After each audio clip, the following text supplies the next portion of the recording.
காவிரி படுகை மாவட்டங்களில் 4 நாட்கள் மழை பெய்யும். வானிலை ஆய்வு மையம் கணிப்பு.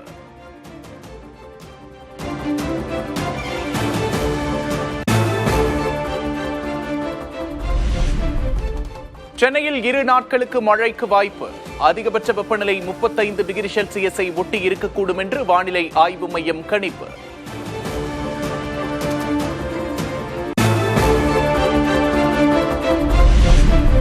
தமிழகம், புதுச்சேரி, காரைக்காலில் 3 நாட்களுக்கு அதிகபட்ச வெப்பநிலை குறைவாக பதிவாகும்.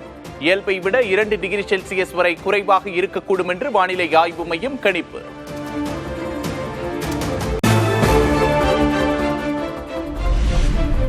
சேலம், கிருஷ்ணகிரி, தருமபுரி, கள்ளக்குறிச்சி உள்ளிட்ட மாவட்டங்களில் வெளுத்து வாங்கிய கனமழை. தஞ்சை, புதுக்கோட்டை உள்ளிட்ட காவிரி படுகை மாவட்டங்களிலும் மழை.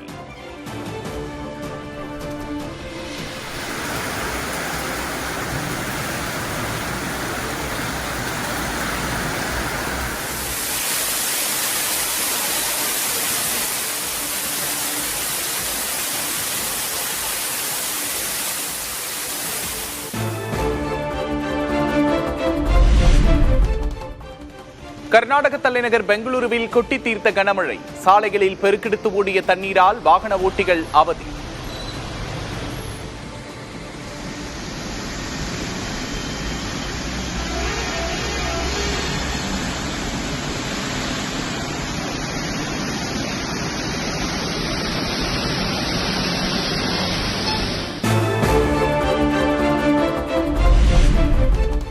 பாபநாசம், சேர்வலாறு, மணிமுத்தாறு அணைகளில் இருந்து தண்ணீர் திறக்க முதல்வர் விஜய் உத்தரவு. 121 நாட்களுக்கு திறக்கப்படும் நீரால் நெல்லை, தூத்துக்குடி மாவட்டங்களில் 36,000 ஏக்கர் நிலங்கள் பாசன வசதி பெறும்.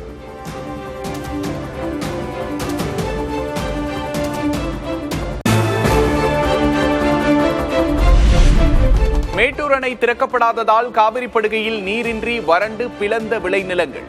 குறுவை சாகுபடியை எப்படி தொடங்குவது என்று தெரியாமல் கண்ணீரில் விவசாயிகள்.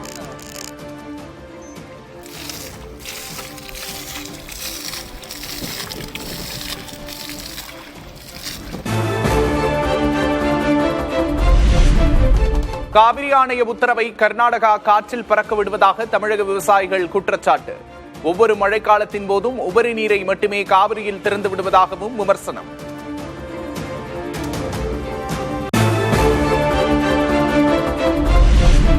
விவசாயிகளுக்கு 134 கோடி ரூபாய் மதிப்பில் குறுவை சிறப்பு தொகுப்பு திட்டத்தை அறிவித்தது தமிழக அரசு. மேட்டூர் அணையில் நீர் திறக்கும் சூழல் இல்லாத நிலையில் தமிழக முதல்வர் அறிவிப்பு.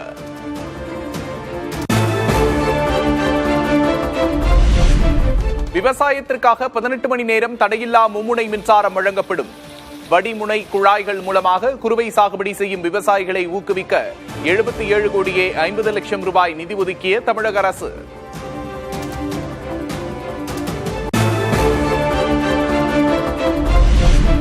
காவிரி படுகை அல்லாத மாவட்டங்களில் கார், குறுவை, சொர்ணவாரி நெல் சாகுபடிக்காக 57 கோடியே 33 லட்சம் ரூபாய் நிதி.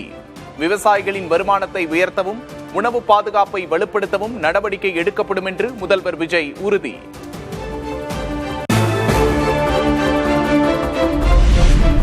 தண்ணீருக்கு வழியில்லாமல் குறுவை தொகுப்பை அறிவிப்பதா என்று தாவேக அரசுக்கு திமுக கேள்வி. வறண்ட ஆற்றை பார்த்து விவசாயிகள் வாடி போயிருக்கும் நிலையில் தண்ணீருக்கு வழி செய்யவில்லை என்றும் விமர்சனம்.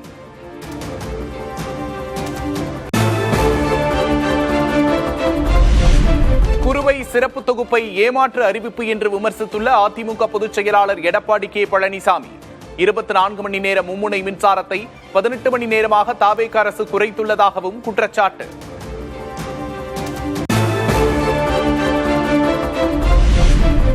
விவசாயிகளுக்கு தடையற்ற 24 மணி நேர மும்முனை மின்சாரம் வழங்க வேண்டும். பயிர்க்கடனை முழுமையாக தள்ளுபடி செய்யவும் அமமுக பொதுச் செயலாளர் டிடிவி தினகரன் வலியுறுத்தல்.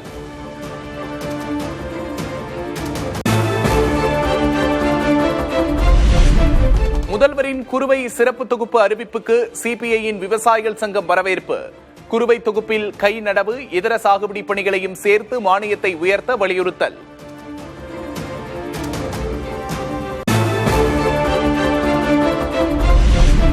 வெங்காயம் கொள்முதல் விலை கிலோவுக்கு 16 ரூபாய் 50 காசுகளாக உயர்வு. கொள்முதல் விலை உயர்வு இன்று முதல் அமலுக்கு வருவதாக மத்திய அரசு அறிவிப்பு.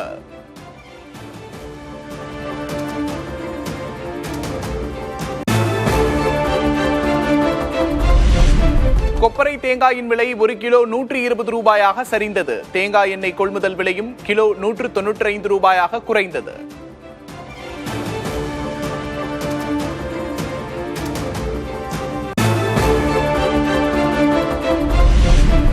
மங்களூரு அருகே உள்ள கொல்லூர் மூகாம்பிகை கோவிலில் முதல்வர் விஜய் தரிசனம். சுமார் 30 நிமிடங்கள் சிறப்பு வழிபாடு.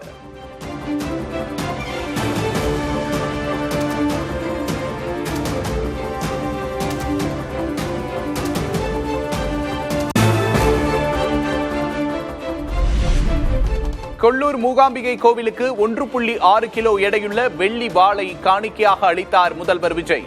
1984 மூகாம்பிகைக்கு தங்க வாள் வழங்கியிருந்தார் முன்னாள் முதல்வர் எம்ஜிஆர்.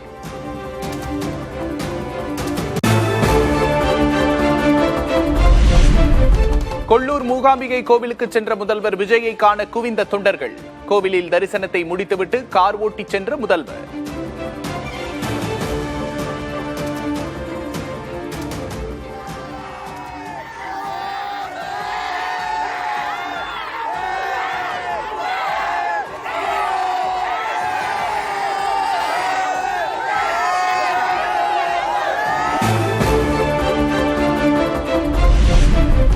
டெல்லி கர்நாடகா 3 நாட்கள் பயணம் நிறைவு.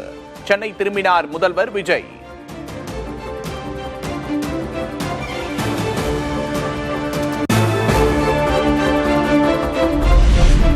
பிரதமர் மோடியை தொடர்ந்து நீர்வளத்துறை அமைச்சர் CR பாட்டீலிடம் மனு அளித்தார் கர்நாடக முதல்வர் DK சிவகுமார். மேகதாது அணை திட்டத்துக்கு விரைவாக அனுமதி வழங்க வேண்டும் என்று கோரிக்கை.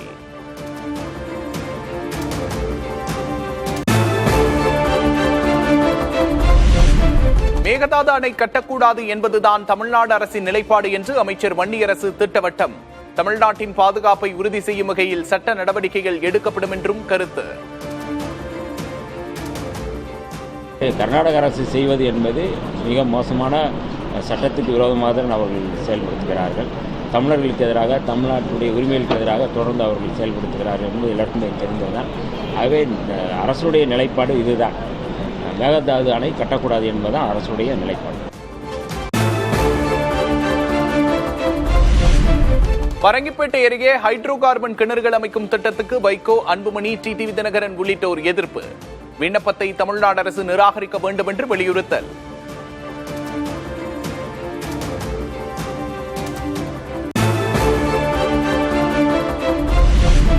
தாவேக அரசுக்கு எதிராக அதிமுக சார்பில் விழுப்புரத்தில் வரும் 19ஆம் தேதி கண்டன ஆர்ப்பாட்டம். பயிர்க்கடன் தள்ளுபடி, மின்வெட்டு பிரச்சினைகளை முன்னிறுத்தி நடைபெறும் என்று எடப்பாடி பழனிசாமி அறிவிப்பு.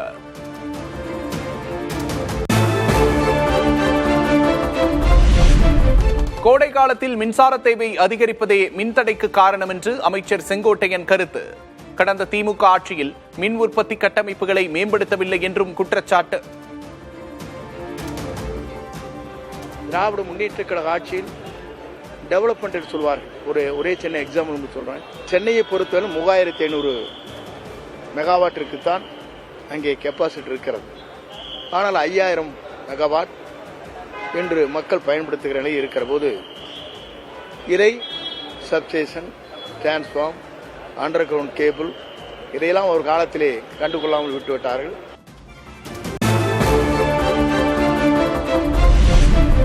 இந்தியாவின் 2வது பெரிய பொருளாதார மையமாக தமிழ்நாடு திகழ்வதாக நிதி ஆயோக் கூட்டத்தில் பெருமிதம் தெரிவித்த முதல்வர் விஜய். திமுக ஆட்சியின் சாதனைகள் மீது தாவேக அரசு ஸ்டிக்கர் ஒட்டியதாக எதிர்க்கட்சித் தலைவர் உதயநிதி ஸ்டாலின் விமர்சனம்.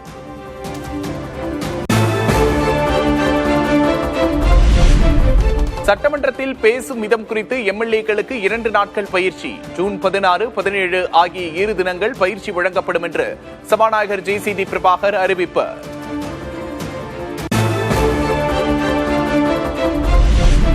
ராஜினாமா செய்த 4 சட்டமன்ற உறுப்பினர்களுக்கு விளக்கம் கேட்டு நோட்டீஸ் அனுப்பிய சபாநாயகர் ஏன் நடவடிக்கை எடுக்கக்கூடாது என்று 7 நாட்களில் விளக்கம் அளிக்க உத்தரவு.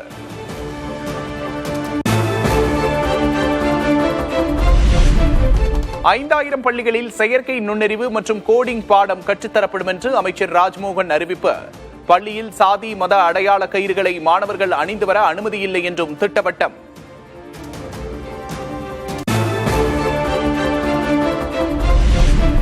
காங்கிரசில் இருந்து விலகுவதாக செய்தி தொடர்பாளரும் மண்டல பொறுப்பாளருமான இப்ராஹிம் அறிவிப்பு. திமுக கூட்டணி விவகாரத்தில் இரட்டை நிலைப்பாடு கடைபிடிக்கப்படுவதாக கட்சியின் மீது குற்றச்சாட்டு.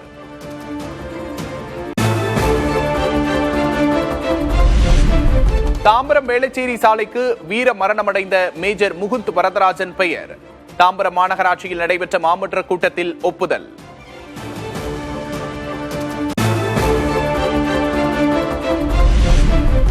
கேரளத்தில் ஒருவருக்கு நிபா வைரஸ் பாதிப்பு உறுதியான நிலையில் அவசர பணிகளை முடுக்கிவிட்ட சுகாதாரத்துறை. பாதிக்கப்பட்டவருடன் தொடர்பில் இருந்த 77 பேர் தீவிர கண்காணிப்பு.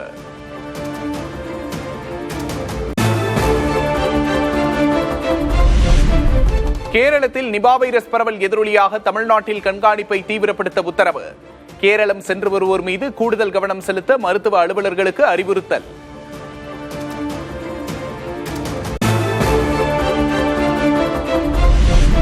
கேரள முன்னாள் முதல்வர் பினராயி விஜயன் மகளுக்கு மீண்டும் அமலாக்கத்துறை சம்மன். பணமுறைகேடு வழக்கு விசாரணைக்காக வரும் 17ஆம் தேதி ஆஜராக உத்தரவு.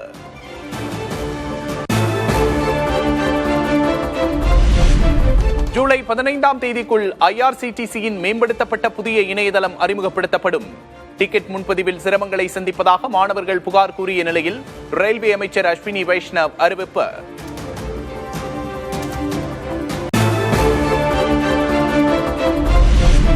ஜூன் 21 நடக்கும் நீட் தேர்வுக்கு கூடுதல் நேரம் ஒதுக்கி அதிகாரப்பூர்வ அறிவிப்பு வெளியீடு. 3 மணி நேரத்திற்கு பதில் 3 மணி 15 நிமிடங்கள் என்று அறிவித்துள்ளது தேசிய தேர்வு முகமை.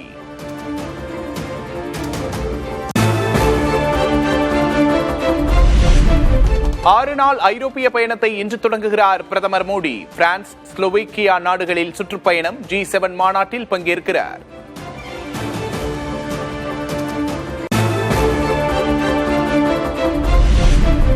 அமெரிக்க தாக்குதலில் இந்திய மாலுமிகள் 3 பேர் பலியான விவகாரத்தில் பிரதமர் மோடி மௌனம் காப்பதாக மக்களவை எதிர்க்கட்சித் தலைவர் ராகுல் காந்தி குற்றச்சாட்டு. இந்திய அன்னையின் மகன்களை கொன்றவர்களை நேருக்கு நேர் எதிர்கொள்ளும் துணிவோ வலிமையோ இல்லாத பிரதமர் என்றும் விமர்சனம்.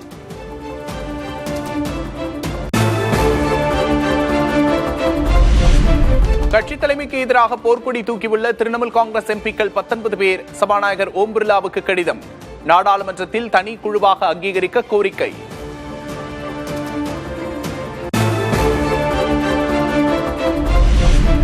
மாநிலங்களவை தேர்தல் வேட்புமனு நிராகரிக்கப்பட்டதை எதிர்த்து காங்கிரசின் மீனாட்சி நடராஜன் தாக்கல் செய்த மனு தள்ளுபடி. தேர்தல் நடைமுறைகள் தொடங்கிவிட்டதால் நீதிமன்றம் தலையிட முடியாது என்று கூறி மனுவை நிராகரித்தது உச்சநீதிமன்றம்.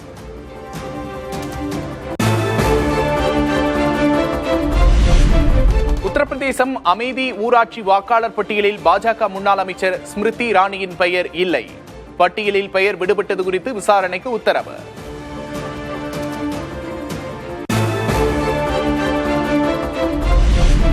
ஹோர்முஸ் நீரிணையில் இந்திய கப்பல்கள் மீது ஈரான் நடத்திய ட்ரோன் தாக்குதல் ஏற்றுக்கொள்ள முடியாத ஒன்று. தவறான நடவடிக்கைகளை மாற்றிக்கொள்ள வேண்டும் என்றும் அமெரிக்க அதிபர் டிரம்ப் எச்சரிக்கை.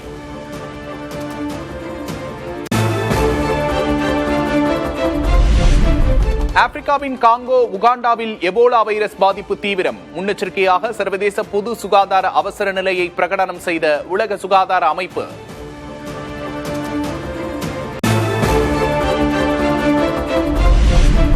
அமெரிக்க சந்தையில் அறிமுகமான முதல் நாளிலேயே ஸ்பேஸ் எக்ஸ் பங்குகள் 11 விழுக்காடு ஏற்றம் எதிரொலி. உலகின் முதல் ட்ரில்லியனர் ஆனார் எலான் மஸ்க்.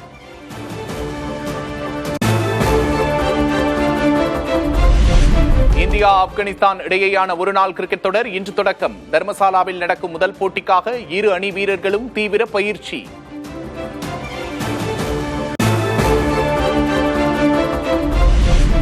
நவீன கிரிக்கெட் உலகின் தலைசிறந்த வீரர்களில் ஒருவரான நியூசிலாந்தின் கேன் வில்லியம்சன் ஓய்வு. அனைத்து வகையிலான போட்டிகளில் இருந்தும் ஓய்வு பெறுவதாக அறிவிப்பு.